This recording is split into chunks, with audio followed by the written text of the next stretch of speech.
사람이 한 권의 책이 되고 마을이 하나의 도서관이 되는 성북 사람책 도서관 팟캐스트. 마을에서 활동하는 우리들의 이야기를 통해 세상을 바라보는 편견과 고정관념을 깨트리고 서로의 경험을 통해 지식을 공유하는 시간으로 채워갑니다. 성북 구민 모두가 사람책이 되는 그날까지 한 권 한 권 채워가도록 하겠습니다. 오늘은 우리마을 톡투유 20동의 사람책을 펼쳐보는 시간입니다. 오늘 사람책 도서관의 진행을 맡은 김지연, 이채원입니다. 여러분은 만년필로 글씨를 써본 적이 있으신가요? 얼마 전 찾아낸 서랍 속 만년필로 쓴 글씨는 삐뚤빼뚤 엉망이었습니다. 만년필은 생각보다 까다로워서 평소에 연필을 쥐는 방식으로는 그 속을 흘려보내주지 않았습니다. 너무 완만하지 않게, 너무 급하지도 않게, 너무 세지도 않게, 너무 약하지도 않게. 오랜 시간 촉을 긋다 보면 어느새 손은 만년필과 친해져서 서로에게 익숙한 방식으로 그들만의 글자들을 나열해 나갑니다. 사람도 마찬가지인 것 같아요. 처음에는 삐뚤빼뚤 엉망이지만 끊임없이 서로에게 익숙해지는 과정을 통해 점점 우리만의 글씨를 완성해 나가는 것이 아닐까요? 9월 12일 수요일 아침, 사람책 도서관과 함께 글씨를 완성해 보는 건 어떨까요? 이문세의 가을이 오면 듣고 오실게요.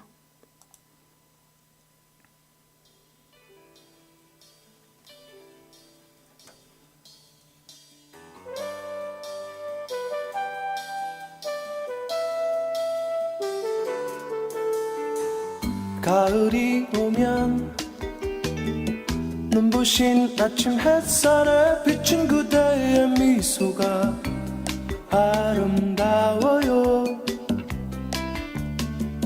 눈을 감으면 싱그러운 바람 가득한 그대의 맑은 숨결이 향기로워요. 길을 걸으면 불러보던 그 옛 노래는 아직도 내 마음을 설레게 하네. 하늘을 보면 님의 부드러운 고운 미소 가득한 저 하늘에 가을이 오면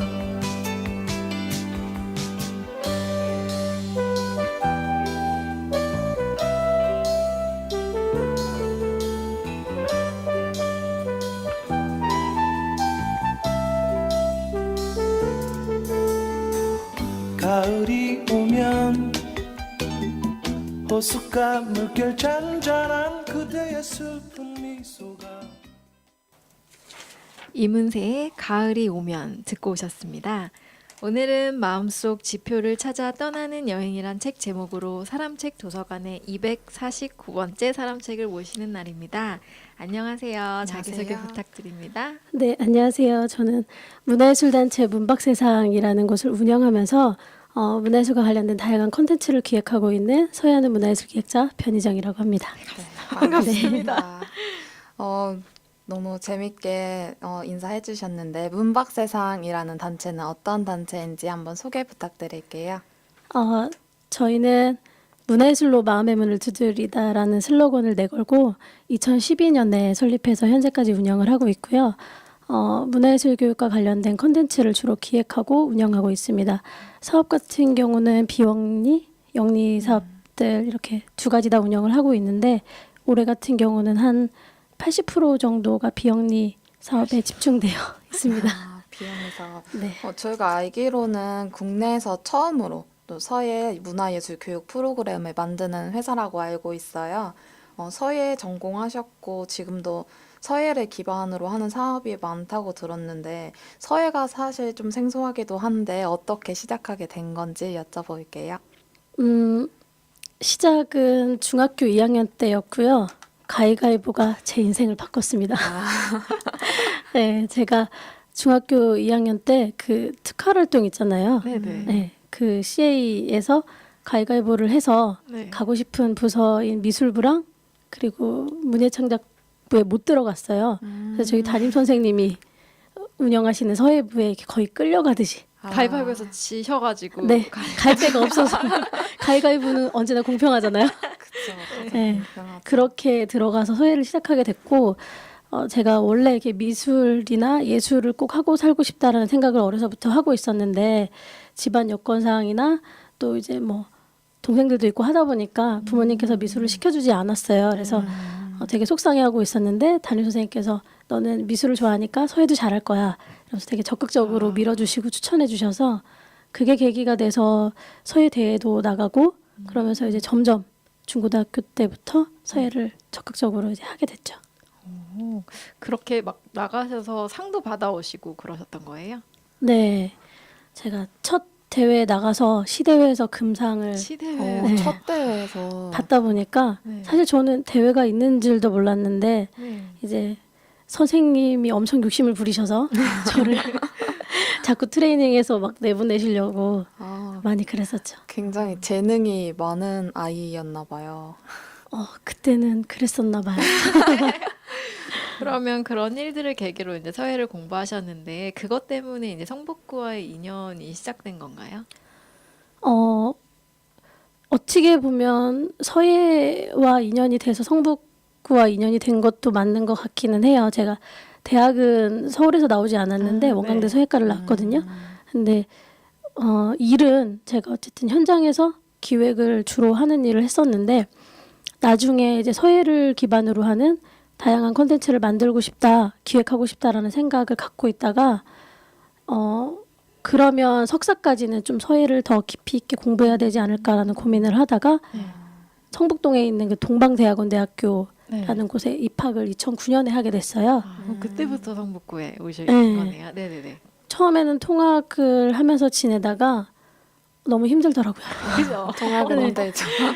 막 엄청 막 지쳐서 거의 왜 이러고 사나 할 때쯤에 제가 이제 그 당시 2009년 3월에 문화예술교육 전문 인력이라는 거에 선정이 됐었는데 당시에 이제 문화예술 기관이나 이런 곳에 매칭을 해주는 사업이었어요. 그 문화예술 전문 인력 양성 사업이라는 게요? 네. 네네. 한국문화예술교육진흥원에서 주최했던 사업이었는데 네네. 그때 이제 다 거절을 하고 있다가 대학원 다녀야 돼서 어떻게 성북문화원에 자리가 났어요라는 얘기를 듣자마자 불현듯 이 성북동 너무 느낌 있다 이러면서 여기는 왠지 가고 싶다라는 생각이 들어서 그때 면접을 보고 문화원에 이제 근무를 시작하면서 대학원 생활하고 직장 생활을 병행하게 되면서 성북동에 살게 됐죠. 성북 문화원에서는 얼마나 일을 하신 거예요? 문화원에서는 제가 횟수로는 4년이고 달수로는 2년 4개월 근무를 했었어요. 오래 일하셨네요. 아, 그런 거예요? 네. 횟수로만 쉬면 4년이니까 네. 꽤 계셨어요 정말. 9년부터 12년 초까지. 네. 뱃속까지. 네. 성북구에. 네. 성북 문화원에서 일하시면서 있었던 에피소드나 아니면 문박 세상에서 운영을 하게 되면서 도움이 됐던 부분 같은 건 있나요? 문화원은 저한테는 되게 친정 같은 곳이에요. 성북문화원 같은 경우는. 그래서 짧은 기간 일을 했지만 좀 우연치 않게 사업 담당자로서 제가 이제 도맡아서 기획하고 사업 운영을 할 수 있는 그 기회들이 좀 많이 주어져가지고 그런 것들을 운영했던 경험이 지금 현재 문박세상을 운영해 나가는 데 있어서도 도움이 많이 되고 있고요. 당시엔 제가 회계가 빠진 회계도 보고 문학교가 빠진 문화학교도 보고 일당백 수준으로. 네, 다 사업도 하셨네요. 네. 제가 문화원에 오면서 국고 사업을 처음 따서 진행을 했었거든요. 그래서 굉장히 많은 일들 속에 파묻혀 살았던 시간이었죠. 그때 기획하셨던 사업 중에 지금까지도 이어지는 사업이 있을까요? 네. 그 성북천 깃발전이라고 2010년부터 성북천 일대에서 진행하고 있는데 그게 지금 현재까지도 조금 이렇게 변형된 형태지만 현재까지도 네네. 이어지고 있고 그리고 어르신문화학교 희희낙낙이라고 당시에는 이제 연극교실로 운영을 했었는데 네. 지금 현재는 동아리 형태로 그때 참여했던 분들이 남아서 활동하고 계시는 걸로 알고 있어요. 그럼 희낙낙 관련된 에피소드가 하나 있다고 들었는데 혹시 좀 소개 좀 부탁드려도 될까요? 네. 사실 제가 이걸 어디 가나 너무 많이 얘기하고 다녀서 뭐 많이 들어보신 분들도 계실 것 같긴 한데, 당시에 제가 이제 원주문화원에 근무하기 전에는 성북에 근무하기 전에 제가 원주문화원에서도 근무를 했었거든요. 네네. 이렇게 기관에 근무하는 시간들이 조금 길어지다 보니까 좀 당시에 굉장히 공무원스럽게 기관 담당자의 입장으로 이렇게 일을 많이 하고 있었던 것 같아요. 네. 근데 희낙낙 프로그램을 어쨌든 좋은 의도로 기획을 해서 연극 프로그램을 어르신들이 참여할 수 있게끔 하겠다는 의지를 갖고 하긴 했지만 그 일상에서 오는 어떤 문의, 민원 이런 게 항상 쉽지만은 않잖아요. 그쵸. 근데 이제 네. 그렇죠. 그 공고가 나가고 접수를 받는 중에 항상 매일같이 전화를 하시는 분이 계셨어요. 출근 딱 하면 아침 9시에 벨이 울려요. 받으면 저 그거 해도 돼요? 라는 묻는 전화를 거의 2주 내내 매일같이 하셨던 것 같아요. 접수 기간 내내. 그래서 저는 네 그럼요 네네 하셔도 됩니다 라는 그 되게 공무원스러운 멘트로 민원 응대를 했었는데 그 어르신이 마지막 날 찾아오셨어요. 그래서 이제 접수를 하고 그렇게 활동을 하시고 돌아가셨는데 제가 12월쯤인가 눈이 엄청 펑펑 내리는 날 그 근무를 하고 있는데 갑자기 그 할머니께서 찾아오신 거예요. 그래서 문을 두드리고 들어오셔가지고 저 변 선생님 네 좀 잠깐 좀 나와 볼래요? 이래가지고 나갔더니 그 할머니께서 갑자기 너무 진지하게 제 손을 이렇게 꼭 잡으시면서 변 선생님 내년에도 이 사업 좀 꼭 좀 따서 저희 좀 활동하게 해주세요라는 얘기를 하시는 거예요. 그래서 저는 그냥 의뢰 보통 교육이 끝나면 그렇게 하시는 분들 많으시니까 저는 이제 그런 얘기인가 보다 하고서는 네 알겠습니다. 제가 내년에도 노력해서 꼭 사업 한번 열심히 따볼게요 라고 했는데 갑자기 이 할머니께서 사실은요 라고 얘기를 조심스럽게 꺼내시는 거예요. 그래서 왜 그러세요 갑자기? 이 할머니가 2주 내내 저한테 똑같은 전화를 했던 그 할머니였다라는 걸 제가 그날 알게 된 거예요. 그 전까지는 그날. 모르셨어요? 네, 전혀 몰랐어요. 근데 네네. 잊고 있었던 거죠. 제가 얼굴을 뵀지만. 근데 할머니께서 자기가 남편하고 사별을 한 이후에 2년 동안 집 밖을 나오지 않았다.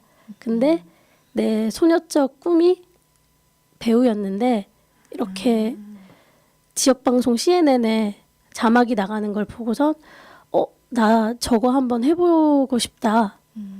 그런 마음이 들어서 전화를 매일같이 했던 건데 이분이 용기가 나지 않으시니까 해도 돼요라고 계속 묻기만 하셨던 거예요. 네. 근데 저는 의뢰했던 대답이었는데 그분 입장에선 그거에 용기를 얻으셨고 실제로 이제 참여해서 활동을 하면서 친구도 생기시고 저희가 활동이 끝나고 마지막에는 공연을 올리셨거든요. 그러니까 어르신들의 이야기를 극으로 스토리를 짜서 극으로 만들고 공연을 하시고 이제 그런 경험을 하시면서 이분이 삶이 달라졌다라고 하시면서 내가 언제까지 살 수 있을지 모르겠지만 문 밖을 다시 나올 수 있게 만들어줘서 고맙다라는 얘기를 하시는데 그때 정말 그 밖에는 막 눈이 펑펑 내리고 있고 그 장면이 지금도 잊혀지질 않거든요. 그래서 할머니 앞에서 막 사실 눈물이 막 울컥울컥 쏟아질 것 같았는데 그걸 꾹 참고 돌려보내드리고 사무실 문을 열고 들어가서는 국장님도 계시고 다른 직원들도 다 계셨는데 진짜 엄청 펑펑 울었던 것 같아요. 갑자기 막 왜 그러시냐 왜 그래요 이러는데 그때 그 기억이 저를 되게 지금까지도 잊지 못하는 기억으로 자리 잡았고 이런 문화사업 담당자로서 기획자로서 일을 하는 데 있어서 좀 환기가 되는 계기였던 것 같아요. 그래서 내가 이 일을 하려고 했던 이유가 무엇인가라는 거에 대해서 다시 고민을 해보게 됐고 그 할머니 덕분에 다시 정신을 차리고 좀 더 진지한 마음으로 진정성 있는 마음으로 좀 일을 해야겠다라고 느꼈던 계기가 됐고 당시에 문박세상이라는 이름을 지었어요. 그때 아, 지으신 거예요? 그 네. 에피소드를 문화원에 근무할 때 그 이름을 이미 사용하고 있었고 그때 그런 느낌이 들더라고요. 저희가 기획자 입장에서 그냥 내 얘기 말고 아이디어 좋다 이런 거 말고 세상 사람들의 이야기에 귀 기울인 기획을 하자. 그래서 문박세상이라고 처음 이름을 지었었는데 당시 에피소드를 겪으면서 누구나 살면서 마음에 문 하나쯤은 갖고 살지 않나라는 생각이 들더라고요. 힘들 때 들어가서 숨고 싶은 마음의 문. 근데 저희가 하는 활동을 통해서 그 마음의 문을 두드리고 그들이 다시 세상 밖으로 나올 수 있게 만든다 그러면 그게 모든 사람에게 해당되진 않더라도 어느 한 사람에게 그 마음의 문을 두드릴 수 있는 메시지로 전해질 수 있다 그러면 그게 제가 하고 있는 일의 의미가 아닐까라는 생각이 들어서 당시에 그렇게 문박세상이라고 이름을 지었었죠. 되게 네. 의미 있고 문화라는 게 그냥 문화예술이라는 게 보여지는 그런 게 아니라 진짜 사람의 삶에 이렇게 관여를 할 수 있겠구나 하는 생각이 드는 에피소드였던 것 같아요. 맞아요. 네, 듣기만 해도 약간 좀 뭔가 마음이 찡해서 정말 문박세상이란 이름이 나타나기까지 이러한 뭐랄까 운명적인 어떤 에피소드 같다는 생각이 좀 들었어요. 근데 문박세상을 운영하시면서는 이런 어르신 대상보다는 좀 젊은 거나 어린 친구들 대상으로 하는 프로그램들이 많더라고요. 네. 그래서 그런 기획을 많이 하게 되는 이유가 있으실까요? 앞전에 그 희낙낙 사례하고 좀 비슷한 맥락인 것 같은데요. 네네. 저는 그분이 나이가 이렇게 지긋하신 상황에서 이런 프로그램을 통해서 어떤 변화의 계기를 일으켜드렸던 거지만 저 역시 중고등학교 때 주변에서 저를 그렇게 적극적으로 지원해주고 문화예술인들하고 만날 수 있게 도움 주셨던 분들이 없었으면 저도 이 일을 못했을 거라는 생각을 하고 있거든요. 근데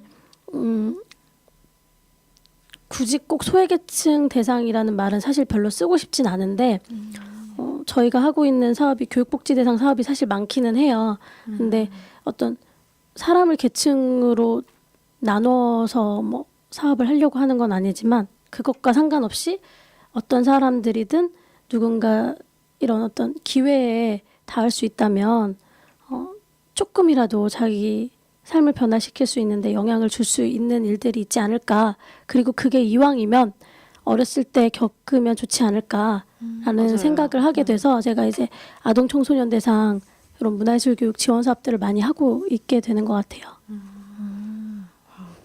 그리고 그런 아동 대상으로 했던 프로그램들 중에 혹시 좀 기억에 남는 프로그램이 있을까요? 네. 어떤 게 있을까요? 많은데 대본과 달라서 제가 살짝 당황을 하고 있습니다. 네. 짧게 간단하게 사례 하나를 소개시켜 드리면요. 네. 저희가 이제 연말 되면은 선생님들이 현장에서 교육하고 있는 사례들을 모아서 네. 사례집을 제작하거나 그러기도 하거든요. 네. 근데 그때 봤던 사례 중에 되게 짧지만 울컥했던 내용 중에 하나가 박쥐의 꿈이라는 제목의 에피소드였어요. 네. 그래서 박쥐의 꿈? 박쥐가 뭐지? 이러고 이제 글을 읽기 시작을 했는데 전북에 있는 봉동지역 아동센터라는 곳에 친구가 참여했던 내용인데 초반에 이제 별명 짓기를 하는데 이 친구가 하도 막 두문분출 동굴에 이렇게 접근하면 박쥐가 갑자기 놀라서 파사닥 파사닥 돌아다니잖아요. 네. 그것처럼 이 친구가 수업 시간에 항상 두문분출 여기저기 그랬던 친구였더라고요. 그래서 친구들이 별명을 박쥐라고 지어줬었어요. 근데 이제 그 친구가 항상 너무 수업에 방해될 정도로 힘들게 하고 이래서 선생님도 가르치는 입장이지만 좀 힘드셨다라고 얘기를 하셨는데 어느 날 항상 돌아가면서 반장을 하는데 이 친구가 오늘은 반장을 누가 해볼까라고 얘기했더니 오늘이 아니라 다음 주 다음 주는 반장을 누가 해볼까 이랬더니 그 박쥐라는 친구가 손을 들더래요. 그래서 선생님이 내심 이 친구가 할 수 있을까라는 의심을 품은 거죠. 근데 이 친구가 네 할래요. 다른 친구들이 반대하는데 본인이 너무 적극적이라 시켰다 그러더라고요. 네. 근데 이제 혹시나 하고 다음날 와서 보니까 안 와 있더래요, 아이가. 그래서 이 친구 또 약속을 어겼구나 나랑 이렇게 생각을 하고 있었는데 갑자기 자료실에서 본인이 막 재료를 챙겨가지고 선생님보다 더 일찍 일찍 온 거야. 도착해 있던 거예요. 그래서 네네. 챙겨갖고 와서 재료를 친구들에게 나눠주고 수업이 끝날 때는 다시 친구들이 쓰던 재료를 다 수거해서 그 갖다 수도가에서 놓고. 예, 씻을 준비를 하고 있고 이제 그런 모습을 보면서 그 친구가 그 수업 시간 이후로 굉장히 많이 달라진 태도로 수업에 임했다고 하더라고요. 그래서 뭐 엄청 사람이 달라질 정도의 큰 사례는 아니지만 그 수업 시간만큼 그 안에서만큼 그 아이의 어떤 작은 변화의 행동은 클 수도 있지 않을까라는 생각을 좀 해보거든요. 이제 그런 사례들이 좀 있죠. 저희가 사실 되게 할 얘기가 굉장히 많거든요. 근데 네. 여기서 잠깐 쉬어가는 의미로 지금 추천해주신 음악을 잠깐 듣고 가려고 하는데요.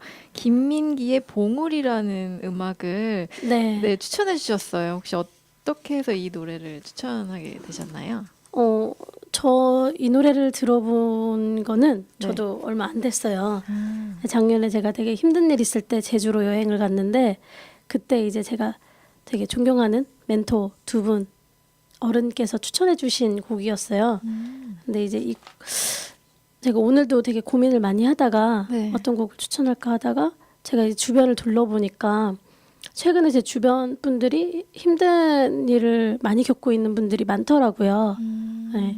근데 이 노래에 그런 가사가 있어요. 허나 내가 오른 곳은 그저 고갯마루였을 뿐이라는 그 가사가 있거든요. 그래서 지금 겪고 있는 삶의 무게가 되게 무겁고 너무 힘들게 느껴지겠지만 언젠가 뒤돌아봤을 때 그 내가 산을 넘은 것 같았는데 사실은 굉장히 작은 고갯마루에 불과했구나라고 웃으면서 네, 뒤를 돌아볼 수 있는 나를 생각하며 희망을 품으며 좀 이 노래를 들어봤으면 좋지 않을까라는 생각으로 추천하게 됐어요. 그러면 지금 사실 누구나 다 힘들겠죠. 본인만의 다 고민이 있을 텐데 이 노래를 들으면서 조금이라도 위로가 되기를 바라는 마음에서 김민기 봉우리 듣고 오실게요. 네. 사람들은 손을 들어 가리키지. 높고 뾰족한 봉우리만을 골라서. 내가 전에 올라가 보았던 작은 봉우리 얘기해 줄까? 봉우리.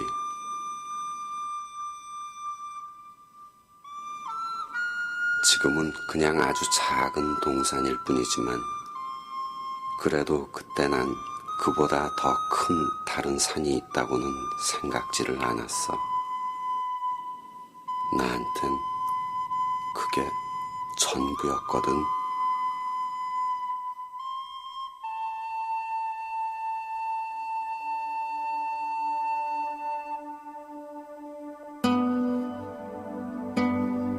혼자였지. 난 내가 아는 제일 높은 봉우리를 향해 오르고 있었던 거야.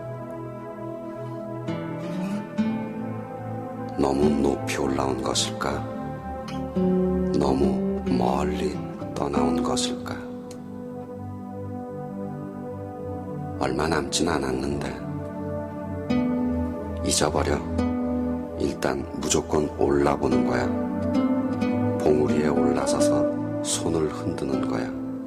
고함도 치면서. 지금 힘든 것은 아무것도 아니야. 저 위 제일 높은 봉우리에서 늘어지게 한숨 잘 텐데 뭐.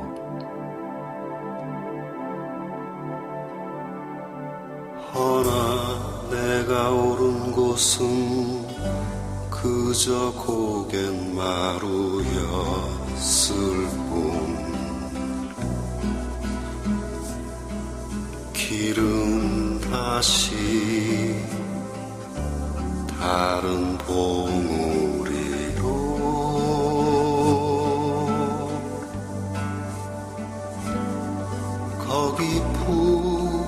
떨어진 나무 등걸에 걸터 앉아서 나는 봤지 낮은 대로만 흘러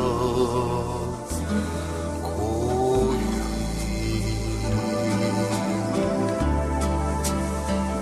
바다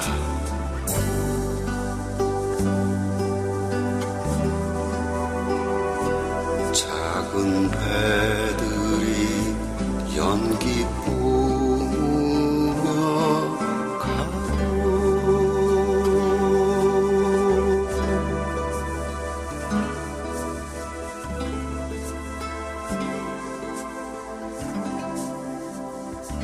이봐, 고갯마루에 먼저 오르더라도 뒤돌아서서. 네, 김민기의 봉우리 듣고 오셨습니다. 네, 다시 얘기 이어나가 볼게요. 지금까지 이야기한 사업 외에도 문박 세상에서 펼친 사업이 정말 많은 것 같아요. 대표적으로 하셨던 사업에 대해서 간략하게 소개해 주실 수 있으세요? 네. 너무 많아서 저희가 올해 현재 진행하고 있는 프로젝트 위주로 좀 설명을 드리도록 할게요. 네. 저희가 가장 먼저 소개할 거는 저희 문박세상하고 이름이 똑같은 프로젝트명이에요. 문박세상의 전설이라고 네, 한국문화예술교육진흥원 사업으로 현재 진행하고 있고요.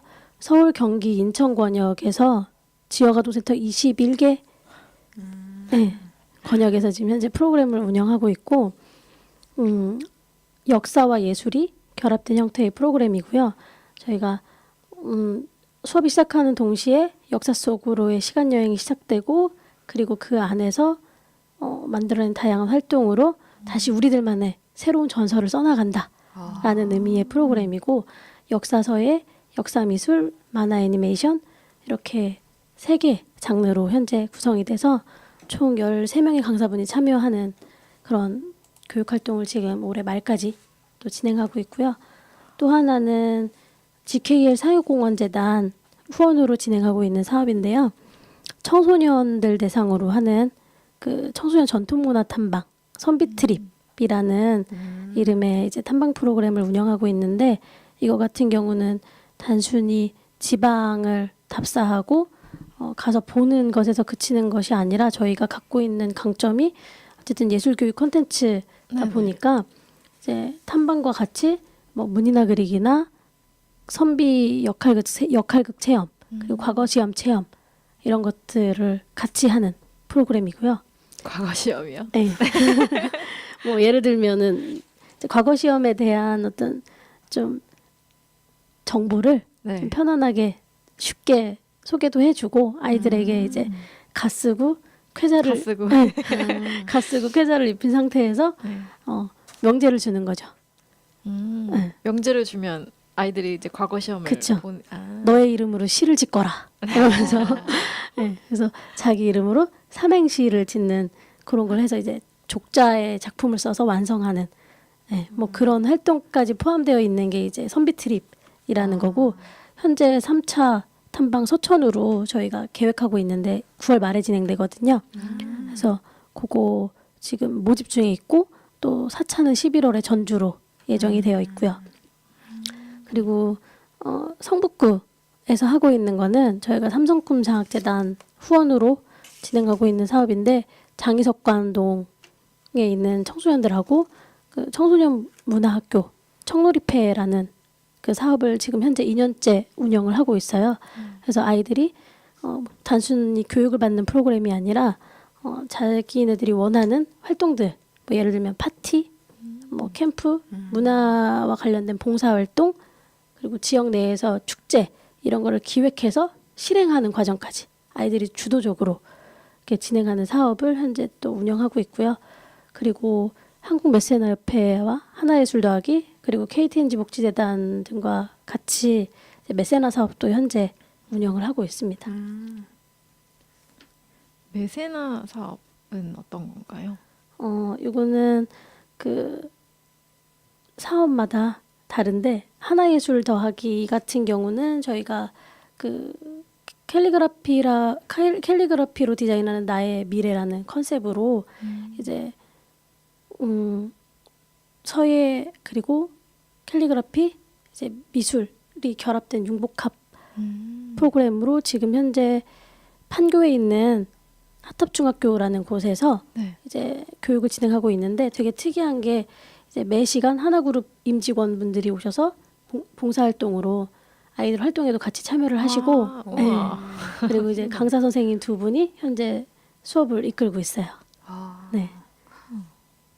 또 글씨 유랑단이라는 사업이 있다고 들었는데 어떤 건지 설명 한 번만 부탁드릴게요. 그거는 지금 저희가 현재 운영하고 있는 사업은 아니고요. 문박세상이 성북구에서 계속 활동하면서 가장 그 성북을 기반으로 진행한 기획사업 중에 가장 대표적인 사업이라고 할 수 있는데 저희가 2013년도에 글씨랑 마을이 만났을 때 할 수 있는 좀 재미난 이야기가 없을까 고민을 하다가 마을에 글씨를 입히다라는 프로젝트를 기획해서 진행을 했었어요. 근데 그게 그 서울문화재단에서 지원금을 받아서 운영을 했던 건데 처음에는 그 해에는 그냥 교육 사업이었어요. 주민들이 참여하는.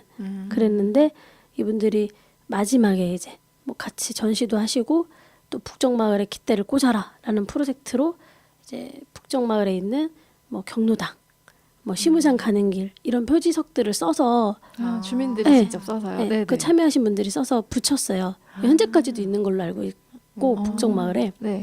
근데 이제 그 활동이 이렇게 단기간으로 끝나서 너무 아쉽더라고요. 그래서 또 활동을 지속하고 싶어하는 주민들 한 9분 정도가 남으셔서 그 다음 해부터는 성북구 마을 만들기 사업으로 이제 마을로 찾아가는 글씨유랑단이라는 컨셉으로 이제 사업을 좀 재편해서 진행을 했었고요. 그 당시에는 이제 이분들이 어느 정도 글씨 쓰시는 실력도 좀 많이 늘고 이래서 심화 과정에 대한 교육하고 그리고 이제 스스로 이제 우리들 글씨유랑단을 필요로 하는 곳들이 이렇게 외부에서 요청이 들어오면 그 현장에 맞게 프로그램 체험 프로그램 같은 걸 기획해서 찾아가서 이렇게 써주거나 뭐 행사를 진행하는 거를 그분들이 이제 주도적으로 하셨었고 네네. 그러면서 14, 15년 이렇게 이어가면서 좀 이분들이 그 활동을 하면서 좀 이분들의 재능이 더 널리 쓰였으면 좋겠다라는 고민을 하다가 전북에 있는 그 협동조합 온리라는 곳의 제안으로 이분들이 쓴 글씨를 이제 씨앗카드에 입혀서 판매하는 네, 그런 콜라보 작업도 했고 그 제품은 현재까지도 판매가 되고 있고요. 지금 얼마 전에도 저번 주에도 그 코엑스에서 환경 네, 박람회. 박람회 네. 예, 그게 있었는데 그때도 이제 글씨랑 분들이 그 협동조합 온리에서 하는 그 프로젝트에 같이 참여를 하셔서 예, 활동을 하셨고 지금 현재는 2016년에 저희 단체에서 독립을 해서 이제는 뭐 문박세상 소속이나 문박세상에서 진행하는 프로젝트나 사업이 아닌 이제 단독으로 그 그룹이 지금은 활동을 하고 계시고 그 중에 두 분은 또 저희가 진행하고 있는 이 다양한 예술교육 사업에 강사로도 참여를 하고 계세요. 되게 이렇게 마을에서 배운 걸로 또 문화예술 교육을 받은 걸로 여러 군데로 파생돼서 자기의 삶을 독립적으로 또 운영해 나갈 수 있게 만드는 게 이게 문화예술 교육의 되게 좋은 사례인 것 같아요. 네, 네. 그런 선순환 식의 구조가 잘 잡힌 사업이었던 것 같아요. 그 청소년들 대상으로 하는 기획들도 그렇고 이렇게 글씨 유랑단이 어떻게 말하면 지금은 되게 독립적인 주체로서 수익도 되고 이런 거를 사실은 기획을 하는 단계에서 굉장히 뭐랄까 번뜩이는 재치와 어떤 그런 안목으로 이렇게 만드시는 거잖아요. 어떻게 말하면. 근데 그렇게 기획을 잘 하시는 것도 저는 조금 타고났다고 생각을 하는데 혹시 기획을 하실 때 좀 중요하게 생각하는 게 있을까요? 타고났나요? 그럼요. 타고난지 이거는 안목은 정말 그 글씨랑단 같은 경우는 사실 처음부터 그런 의도를 갖고 기획을 했던 사업은 아니었어요. 아니었어요? 네, 네. 근데 이제 주민들과 같이 호흡해 나가는 과정에서 점점 더 새로운 비전과 미션을 설정해서 가다 보니까 지금에까지 이르렀던 것 같고 그분들이 지금 현재 존재하는 것만으로도 사실은 저한테는 너무 큰 어떤 힘이 되는. 그쵸 기획자로서 그렇긴 한데 그게 뭐 어떤 탁월한 그런 재능 감각이라기보다는 계속 그분들하고 호흡하고 그분들의 이야기를 계속 놓치지 않으려고 서로 노력했던 부분들이 작용을 했던 것 같고요. 저희가 기본적으로 저는 그 기획을 하는 데 있어서 가장 중요한 거는 어쨌든 진정성이 아닐까라는 생각이 들어요. 제가 앞에서 그 희낙낙의 사례를 네네. 말씀드렸잖아요. 네. 사실 저 그때 정말 너무 큰 충격을 받았었거든요. 네. 그래서 내가 기획을 한다면 그런 진정성 있는 기획을 하지 않으면 과연 내가 이 일을 하는 것에 무슨 의미가 있을까라는 생각을 해서 그게 가장 첫 번째로 삼는 거고요. 그 다음에는 지금 문박세상 내에서 기획을 하는 것에 있어서는 지금 문박세상이 추구하는 가치나 비전에 부합하는가 이거를 이제 우선적으로 보고 있고 그리고 또 하나는 어쨌든 기획자인 만큼 세상에 없던 새로운 것인가에 대한 것들을 이제 중요하게 생각을 해요. 근데 사실 세상에 없던 거를 제가 창조자가 조물주가 아닌 이상 만들어내긴 힘들잖아요. 네네. 그래서 완전 새로운 거를 만들어내겠다는 욕심보다는 기존 것과는 조금은 다른 특색이 있는 저희만의 개성과 그런 어떤 특징을 반영할 수 있는 그런 사업들을 기획하려고 노력을 하고 있어요. 기획을 이제 하시기도 하시지만 문박세상을 운영하고 계시기도 하시잖아요. 네. 근데 이 기획하고 진행하는 것도 진짜 엄청난 시간과 인력이 요구되는데 이제 경영도 동시에 하시니까 사실 좀 바쁘시기도 하고 고민도 많으실 것 같은데 또 비영리 사업을 또 주로 하시잖아요. 그래서 참 문화예술을 통해서 사회공헌을 이제 하고 계시기는 한데 이제 개인적인 바람으로는 좀 수익도 창출되면 좋겠다라는 생각이 들어요. 혹시 앞으로는 어떤 계획을 가지고 계신지 좀 궁금해요. 혹시 대답 짧게 해야 되나요? 편하신 대로 하시면 돼요. 이게 너무 좋네요. 뭐 쉽지는 않은 것 같아요. 제가 기관에서 어쨌든 울타리 안에서 일을 하면서 기획을 할 때랑 단독적으로 조직을 운영을 하면서 사업 계획을 하는 건 너무 다른 맞아요. 문제인 것 같더라고요. 그래서 사람들이 저한테 항상 물어봐요. 그렇게 살아서 괜찮아? 괴롭지 않아? 힘들지 않아? 뭐 너가 너무 없는 거 아니야? 이런 얘기들을 막 질문들을 많이 하세요. 근데 저는 사실 이렇게 살아서 즐겁거든요. 그러니까 뭐 일과 나의 어떤 휴식 시간을 이게 어느 정도는 분리도 돼야 되겠지만 저는 그 일 그리고 좋아하는 것, 취미, 특기 이런 것들이 좀 다 유기적으로 이렇게 네, 결합된 상태로 제가 지내는 게 되게 좋아요. 그래서 남들이 보면 되게 피곤해 보일 수도 있지만 저는 취미, 특기, 일 이게 어쨌든 일직선 안에 있는 사람이다 보니까 이렇게 살아서 좋아요. 근데 이 문박세상을 운영한다라는 거는 굉장히 현실적인 그쵸. 문제이기 때문에 7년을 제가 이 짓을 하고 있네요. 네, 이거는 좀 쉽지 않은 문제고 최근에도 저희가 이전하면서 많은 일들을 겪었거든요. 사무실을 옮기면서. 네. 그래서 이게 결국은 우리가 추구하는 일을 하기 위해서는 결국은 존재해야 되고 존재하기 위해서는 돈을 벌 수밖에 없는 그쵸. 입장이고 영리 사업을 좀 하셔야 되지 않겠냐라고 하셨는데 항상 그 생각은 이제 갖고 있는데 어쩌다 보니까 7년을 저희가 비영리 사업이 계속 비중이 높은 상태로 계속 사회공헌형 사업들만 해왔던 것 같아요. 근데 이게 장단이 있는 것 같은데 어쩌면 그래서 제가 어린 나이에 그런 스스로 부여한 어떤 미션을 사명 삼아서 좀 힘들어도 버틸 수 있었던 게 아닌가라는 생각이 들기도 하고 그래서 여기까지 그나마 올 수 있었던 거 아닌가? 돈을 쫓지 않았기 때문에 라는 생각이 들지만 제가 얼마 전에 그 브런치에 글을 하나 썼어요. 그 어느 문화예술 경영인의 현실 돋는 처절한 스토리 막 이러면서 죽는 소리를 썼는데 네. 이제는 그런 현실적인 방법들을 찾지 않으면 먹고 살기 진짜 힘들겠구나. 고려를 안 할 수가 그렇죠. 없는 것 같아요. 네. 뭔가를 운영을 하면서 네. 막 너무 돈 이러는 거 아니야라고 할 수도 있는데 사실 그게 없으면 굴러가지를 않으니까. 그럼요. 그러니까 내가 가지고 있는 어떤 목표나 이런 거를 이루기가 더 힘들어지는 것 같아요. 그래서 좀 그런 생각하시는 비전이나 이런 걸 보면 어떻게 보면 비영리가 더 많은 일이 많으실 텐데 또 현실적으로 보면 또 영리 쪽을 조금 네, 하시기도 지금 해야 되고. 그쵸. 네. 준비를 하고 있고 네. 혹시 또 계획하시고 있는 게 있으신가요? 네, 저희가 지금 공간을 옮겼는데 좀 작지만 그래도 이렇게 사람들이 모일 수 있는 네. 워크숍이라도 할 수 있는 그런 공간을 현재 운영하고 있어요. 그래서 네.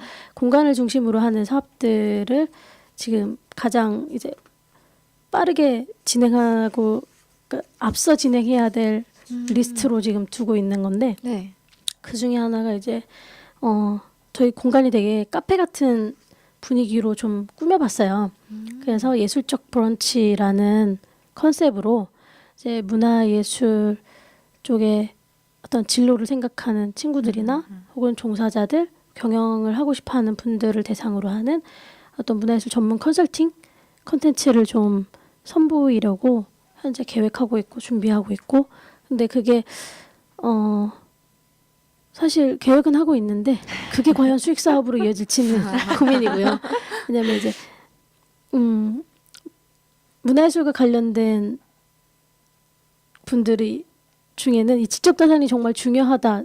내 거는 되게 소중해라고 생각을 하지만 내가 남에게 무언가를 그 요구했을 때 아이디어나 뭐 사업 계획이나 이런 부분들을 요구했을 때 그거를 사실 돈을 구매를 하려고 하는 경우는 많지 않잖아요. 드물죠. 그쵸. 네. 그게 이제 뭐 워낙 이쪽 환경이 열악하기도 하고 경제적으로 좀 힘들기도 하니까 그런 거긴 하지만 저는 어쨌든 문화예술이 이 분야가 가장 갖고 있는 가장 큰 강점은 결국 사람하고 지적 자산이라고 생각을 하거든요. 네. 근데 그런 게 어쨌든 보호받는 문화로 가려면 제가 이런 컨텐츠를 유료로 선보이는 것도 뭐 될지 안 될지 모르겠지만 어떻게 보면은 되게 작지만 문화를 바꿔나갈 수 있는 되게 작은 불씨나 단초가 될 수 있을 거라는 생각을 하거든요. 그래서 한번 일단은 그렇게 선보이려고 지금 계획을 하고 있고요. 그리고 또 비영리 사업인데 이제 공간에서 네. 그 지금 현재 공고가 나가 있는 상태인데 많이 홍보는 못 하고 있는데요. 그 크리에이터 발굴 프로젝트라고 해서 저희가 1년에 2번 정도 상하반기 저희 공간에서 어떤 재미난 프로젝트를 제안하실 수 있는 분들을 발굴을 해서 공간을 한 7일 정도 지원하고 또 이제 홍보를 해드리고 제가 직접 인터뷰 기사까지 이제 브런치나 오마이뉴스라는 채널을 통해서 시민 기자기도 하거든요. 그래서 이제 발행을 해드리는 그런 걸 기획하고 있고 일을 해보니까 네. 이렇게 활동을 하고 싶어도 무대가 없거나 혹은 본인이 알려지는 그런 게 계기가 없거나. 계기가 네. 없어서 힘들어하는 경우들도 있었고 저도 그런 일을 겪었고 네. 그래서 이제 그런 분들에게 뭐 별것 아닌 기회일 수 있지만 기회가 된다면 좀 제공을 하고 싶어서 그런 프로젝트를 기획하고 있고요. 네. 뭐 대관이나 공간 중심으로 컨텐츠 선보일 수 있는 것도 준비하고 있고 정말 많은 걸 준비하고 계시네요. 네. 저희 이제 시간이 거의 다 돼가지고 네. 저희 추천하고 싶은 책을 한번 말씀해 주시면 좋을 것 같아요. 네, 좀 오래됐고 누구나 다 많이 알고 계실 수 있는 책인데요. 제가 추천해드리고 싶은 건 파울로 코엘료의 연금술사예요.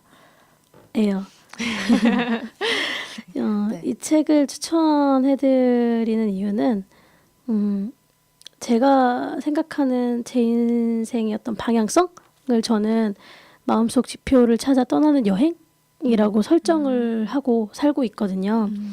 근데 이제 그러니까 매 순간 내가 진짜 원하는 게 뭔지 그런 고민들을 하면서 이제 나아가고 있는데 그게 잘 보일 때도 있고 잘 보이지 않을 때도 있잖아요. 맞아요. 그게 이제 마음속 너무 깊이 있어서 들여다보기 힘들 때도 있고 근데 그래도 그 지표를 쫓아가야 내가 더 행복한 삶을 살 수 있지 않을까라는 고민을 항상 하고 있거든요.